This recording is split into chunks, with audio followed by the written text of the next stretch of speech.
हाँ जी दोस्तों, नमस्कार। स्टडी हंगर्स पर आपका बहुत बहुत स्वागत है। आशा करता हूँ आप सभी बहुत अच्छे होंगे और अपनी तैयारी को एक नई दिशा दे रहे होंगे। साथियों, सीरीज चल रही है हमारी रीट के लिए और इसमें हम डिस्कस कर रहे हैं आपके साथ पर्यावरण अध्ययन। और पर्यावरण अध्ययन में हमारे सीक्वेंस वाइज वीडियो आ रहे हैं। आई होप आपको ये सीरीज बहुत पसंद आ रही होगी। ठीक है, और तो चलिए आज इसी सीरीज में हम अपना नेक्स्ट वीडियो डिस्कस करते हैं और आज का हमारा टॉपिक है बाल श्रम। और ये इस सीरीज की तीसरी क्लास है। अभी तक की दो क्लास आ चुकी हैं आपकी, जिसकी मैंने प्लेलिस्ट बना दी है, आप देख सकते हैं उन्हें। ठीक है, तो बाल श्रम के बारे में आज हम आपसे डिस्कस करते हैं। और स्टडी हंगर्स का ऐप हो चुका है लॉन्च, तो आज ही प्ले स्टोर पर जाएं और ऐप को डाउनलोड करें, जहां पर आपको स्टडी मटेरियल मिलेगा और आप वहां पर जाकर फ्री टेस्ट वाले सेक्शन में टेस्ट दे सकते हैं और अपनी तैयारी को परख सकते हैं। चलिए, तो आज के इस टॉपिक पे हम बात कर रहे हैं। देखिए, आपके सामने एक फोटो दिख रहा होगा आपको, और इसमें ये छोटे छोटे जो बच्चे हैं ये कार्य कर रहे हैं। ठीक है, जिनकी पढ़ने की जो उम्र है उस उम्र में बच्चे कार्य कर रहे हैं। जहां पर बच्चे पढ़ने की उम्र में क्या करें, कार्य कर रहे हैं, यही एक तरीके से क्या कहलाता है, बाल श्रम कहलाता है। तो पहले कुछ हम बेसिक सी बात आपके साथ कर लेते हैं, उसके बाद हम अपने क्वेश्चंस पर आते हैं। बाल श्रम की अगर हम बात करें तो क्या इसकी परिभाषा है, सरकार द्वारा निर्धारित आयु से कम आयु के बच्चों से कार्य करवाना बाल श्रम कहलाता है। यानी कि जो एज सरकार ने डिसाइड कर दी है, सरकार ने जो आयु सीमा निर्धारित कर दी है, उस आयु से कम आयु के बच्चों से अगर आप कोई कार्य करा रहे हैं तो वह बाल श्रम कहलाता है। तो कुछ जगह पर कहां कहां कैसे कितनी आयु के बच्चों से बाल श्रम कराना अपराध है, उनके बारे में हम आपसे बात करते हैं। तो हमारे भारतीय संविधान में अगर हम बात करें तो हमारे भारतीय संविधान के अनुच्छेद 24 में कहा गया है कि 14 वर्ष से कम आयु के बच्चों को अगर आप कार्य पर लगाते हैं तो यह बच्चों का शोषण होगा। बच्चों के लिए ये क्या होगा, एक तरीके से घातक है, गलत है, ये कानूनन अपराध है। अगर हम बात करें कारखाना अधिनियम 1948, तो कारखाना अधिनियम 1948 में बताया गया कि 15 वर्ष की आयु से कम के बच्चों को अगर आप काम पर लगाते हैं, उनसे श्रम कराते हैं, तो यह कानूनी अपराध है, यह बाल श्रम है। और खान अधिनियम, जो खान्स होती हैं, माइंस होती हैं, यहाँ पर खान अधिनियम 1952 में जो आयु सीमा निर्धारित की है वो की है 18 वर्ष। यानी कि 18 वर्ष से कम आयु के बच्चों को अगर आप खान में काम करने पर लगाते हैं तो यह बाल अपराध है, यानी कि बाल श्रम है। ठीक है, तो तीन जगह बात हुई है। संविधान में अनुच्छेद 24 में 14 वर्ष, और कारखाना अधिनियम 1948 में आयु जो रखी है वो 15 वर्ष, और खान अधिनियम 1952 में जो आयु रखी है वह है 18 वर्ष। चलिए, पहला क्वेश्चन है आपके लिए, निम्न में से कौन बाल श्रम के कारण है? ऑप्शन है निर्धनता, जनसंख्या में वृद्धि होना, सस्ता श्रम, उपरोक्त सभी। तो इसका आंसर हो जाएगा उपयुक्त सभी, क्योंकि निर्धनता, गरीबी जिस तरीके से बढ़ रही है तो मजबूरी बस लोगों को अपने बच्चों को काम पर लगाना पड़ता है, तो ये भी इस वजह से भी बाल श्रम बढ़ रहा है। जनसंख्या में वृद्धि, जिस तरीके से जनसंख्या में तीव्र तरीके से वृद्धि हो रही है, लोगों के लिए कोई भी काम धंधे नहीं मिल रहे हैं, लोगों को जीवन निर्वाह करना बहुत दुर्लभ होता जा रहा है, इस वजह से भी बच्चे बाल श्रम पर लगते हैं। सस्ता श्रम, जहां पर एक वयस्क व्यक्ति कार्य करने के मान के चलिए 200 रुपए लेता है, तो वहीं पर अगर आप किसी कार्य को किसी बच्चे से कराते हैं तो वह बच्चा उस कार्य को 100 रुपए में कर देता है, तो इस वजह से भी बाल श्रम बढ़ रहा है। तो उपयुक्त दिए गए जितने भी ऑप्शन है ये सभी बाल श्रम के कारण है। अगला है, भारतीय संविधान के अनुसार कितनी आयु तक के बच्चों को कार्य पर नहीं रख सकते? तो अभी हमने डिस्कस किया था कि संविधान के अनुच्छेद 24 के अनुसार 14 वर्ष तक के बच्चों को, यानी कि 14 वर्ष से कम आयु के बच्चों को हम किसी भी कार्य पर नहीं लगा सकते, क्योंकि 6 से 14 वर्ष की जो आयु होती है बच्चों की, वह पढ़ने लिखने की आयु होती है। ऐसा बताया गया है किसमें, राइट टू एजुकेशन एक्ट 2009 जो है, शिक्षा का अधिकार अधिनियम 2009 है, जिसमें कहा गया है कि 6 से 14 वर्ष के बच्चों के लिए क्या पढ़ने और लिखने की यह आयु होगी। जो माता पिता और उनके जो संरक्षक होंगे उन्हें बच्चे को नियमित रूप से विद्यालय में शिक्षा प्राप्त करने के लिए भेजना होगा। ठीक है, तो इसकी जो बात कही गई संविधान के आर्टिकल 21 का में बात कही गई है बाकायदा। ठीक है, और अगर हम बात करें कुछ और पॉइंट हैं, जैसे कि अपवाद के लिए अगर हम बात करें, यहां पर देखिए एक चीज तो कहती है कि 14 वर्ष से कम आयु के बच्चों को आप काम पर नहीं लगा सकते, लेकिन 14 वर्ष से अगर कोई कम आयु का बालक है और वह विद्यालय के समय के पश्चात, यानी कि अपनी पढ़ाई कर ली उसने, उसके बाद उसके घर के जो भी सामान्य काम है उनमें क्या है, हाथ बटा सकता है, उनमें सहयोग कर सकता है, यह बाल श्रम नहीं कहलाएगा। ठीक है, तो एक तो अपवाद ये हो गया। दूसरे अपवाद के लिए अगर हम बात करें तो 14 वर्ष से कम आयु का कोई भी बालक स्वयं की योग्यता कौशल के आधार पर काम कर सकता है, यह बाल श्रम नहीं कहलाएगा। जैसे कि आप देखते हैं फिल्मों में, सीरियल में जो बाल कलाकार होते हैं, कार्य करते हैं, 10 साल का बच्चा, 11 साल का बच्चा, 12 साल का बच्चा, यानी कि 14 वर्ष से कम आयु के बच्चे जितने भी हैं, तो वो अपने टैलेंट के आधार पर, अपनी स्किल के आधार पर काम कर रहे हैं, इसे बाल श्रम नहीं कहेंगे आप। ठीक है, तो आप विशेषतः ये दो अपवाद जो है इन्हें याद रखें। चलिए बात करते हैं बाल श्रम निषेध अधिनियम। बाल श्रम निषेध अधिनियम किस वर्ष में बनाया गया? ऑप्शन है 1982, 1980, 1978, 1986। तो बाल श्रम निषेध अधिनियम बनाया गया 1986 में। कब बनाया गया? 1986 में।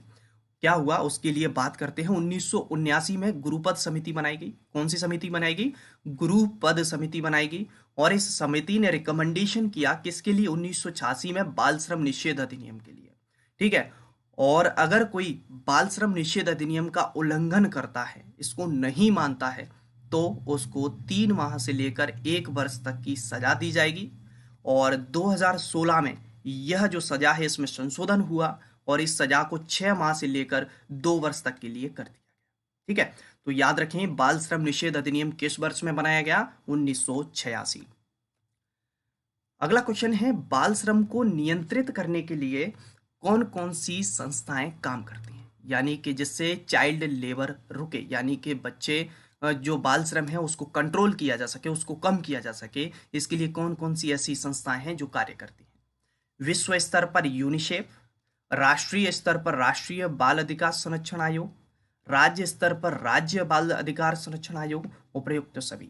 तो इसका आंसर हो जाएगा उपर्युक्त सभी, क्योंकि ये तीनों ही संस्थाएं अपने अपने स्तर पर कार्य करती हैं। अगला है विश्व स्तर पर बाल श्रम के लिए कार्य करने वाली संस्था कौन सी है? विश्व स्तर पर। अभी इससे पहले वाले, जस्ट पहले वाले क्वेश्चन में हमने डिस्कस किया। ऑप्शन है आपके पास यूनिसेफ, ILO, यूनेस्को, इनमें से कोई नहीं। तो विश्व स्तर पर बाल श्रम के लिए कार्य करने वाली संस्था है यूनिसेफ। कौन सी संस्था है? यूनिसेफ। अगर हम बात करें आपसे यूनिसेफ के बारे में, तो यूनिसेफ की जो स्थापना हुई बच्चा पार्टी, वो हुई 11 दिसंबर 1940 को। कब हुई? 11 दिसंबर 1940 में की गई। और यूनिसेफ का जो मुख्यालय है वो है न्यूयॉर्क में। कहाँ पर है? न्यूयॉर्क में। और भारत जो है यूनिसेफ का जो सदस्य बना 1949 में बना। और एक और क्वेश्चन आपसे बन सकता है यहाँ पर कि ये जो यूनिसेफ है, UNICEF, इसका फुल फॉर्म क्या है? कई जगह पर इसका गलत सलत दिया होता है और हम उल्टा सीधा पढ़ लेते हैं, जो कि नहीं पढ़ना है। ठीक है, तो सटीक याद करें आप इसका, United Nations International Children Emergency Fund. ठीक है, क्या है यूनिसेफ का full form? United Nations International Children's Emergency Fund. याद रखेंगे। और हाँ, ये जो PDF है, अगर आपको इसको चाहिए PDF, तो इसकी जो लिंक है टेलीग्राम की वो दी हुई है डिस्क्रिप्शन में, आप वहां से चैनल को ज्वाइन कर लो। ठीक है, तो ये PDF मैं वहां पर डाल देता हूँ। अगला है राष्ट्रीय बाल श्रम उन्मूलन प्राधिकरण का गठन कब किया गया? क्या कह रहे हैं? राष्ट्रीय बाल श्रम उन्मूलन प्राधिकरण का गठन कब किया गया? ऑप्शन है आपके पास 21 सितंबर 1948, 22 नवंबर 1986, 26 सितंबर 1994, 28 अक्टूबर 1955। तो राष्ट्रीय बाल श्रम उन्मूलन प्राधिकरण का गठन किया गया था 26 सितंबर 1994। कब किया गया? 26 सितंबर 1994। याद रखेंगे। अगला है राष्ट्रीय बाल अधिकार संरक्षण आयोग का गठन कब किया गया? राष्ट्रीय बाल अधिकार संरक्षण आयोग का गठन कब किया गया? और इससे पहला वाला क्वेश्चन कौन सा था? राष्ट्रीय बाल श्रम उन्मूलन प्राधिकरण का गठन कब किया गया? दोनों अलग अलग हैं, याद रखें, ठीक है। यह है राष्ट्रीय बाल श्रम उन्मूलन प्राधिकरण, और अब हम जो डिस्कस कर रहे हैं वह है राष्ट्रीय बाल अधिकार संरक्षण आयोग। ऑप्शन है आपके पास 11 अप्रैल 2006, 21 मार्च 2002, 5 मार्च 2007, 23 फरवरी 2010। तो राष्ट्रीय बाल अधिकार संरक्षण आयोग का गठन किया गया 5 मार्च 2007 को। कब किया गया? 5 मार्च 2007 को, याद रखेंगे। राष्ट्रीय बाल अधिकार जो संरक्षण आयोग है, इसमें एक अध्यक्ष होता है और 6 सदस्य होते हैं, और इन सभी का जो कार्यकाल होता है वह 3 वर्ष का होता है। कितने वर्ष का कार्यकाल होता है? 3 वर्ष का कार्यकाल होता है। और वर्तमान में जो राष्ट्रीय बाल अधिकार संरक्षण आयोग है, इसके जो अध्यक्ष हैं वह हैं प्रियंक कानूनगो। कौन है? प्रियंक कानूनगो। अगला क्वेश्चन है, राजस्थान बाल अधिकार संरक्षण आयोग का गठन कब हुआ? इससे पहले वाला था राष्ट्रीय, और ये है राजस्थान। याद रखें, गलतियां ना करना, प्रश्न को पहले अच्छे से पढ़ना, उसके बाद जवाब देना, ठीक है। गलती नहीं करेंगे आप। तो राजस्थान बाल अधिकार संरक्षण आयोग का गठन कब हुआ? ऑप्शन है 21 फरवरी 2006, 21 फरवरी 2009, 23 फरवरी 2008, 23 फरवरी 2010। याद रखें इसको। तो इसका आंसर है 23 फरवरी 2010। कब हुआ था राजस्थान बाल अधिकार संरक्षण आयोग का गठन? कब हुआ? 23 फरवरी 2010। और वर्तमान में राजस्थान बाल अधिकार संरक्षण आयोग जो है उसकी अध्यक्ष हैं संगीता बेनीवाल। कौन है? संगीता बेनीवाल। अगला है, राष्ट्रीय बाल श्रम नीति किस वर्ष में आई? राष्ट्रीय बाल श्रम नीति किस वर्ष में आई? 1986, 1987, 1988, 1989। तो राष्ट्रीय बाल श्रम नीति आई 1987 में।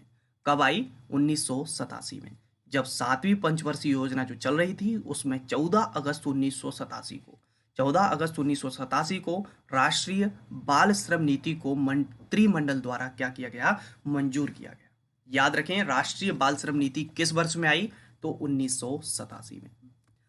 अगला क्वेश्चन है हमारा, कारखाना अधिनियम के अनुसार कितने वर्ष के बच्चों को काम पर नहीं लगाया जा सकता? कारखाना अधिनियम के अनुसार कितने वर्ष तक के बच्चों को काम पर नहीं लगाया जा सकता? ऑप्शन है 14 वर्ष, 15 वर्ष, 16 वर्ष, 18 वर्ष। तो कारखाना अधिनियम के अनुसार हम बात करें तो कितने वर्ष तक के बच्चों को काम पर नहीं लगा सकते? 15 वर्ष तक से, यानी कि 15 वर्ष से नीचे के जो बच्चे हैं उनको हम किसी भी काम पर नहीं लगा सकते, ठीक है। तो ये पूरा का पूरा चैप्टर था हमारा बाल श्रम के ऊपर। आई होप आपको अच्छे से पसंद आया होगा। वीडियो को लाइक किया करो, दोस्तों में शेयर करें, जो भी रीट की तैयारी कर रहे हैं, थोड़ा सा सपोर्ट तो बनता है भाई, ठीक है। और चैनल को सब्सक्राइब करें, दोस्तों में शेयर करें चैनल को ज़्यादा से ज़्यादा, ठीक है, जिससे थोड़ा सा मुझे भी मोटिवेशन मिलेगा। और अपना ख्याल रखें, मुलाकात करेंगे अगले वीडियो में, जब तक के लिए गुड बाय। जय हिंद, जय भारत।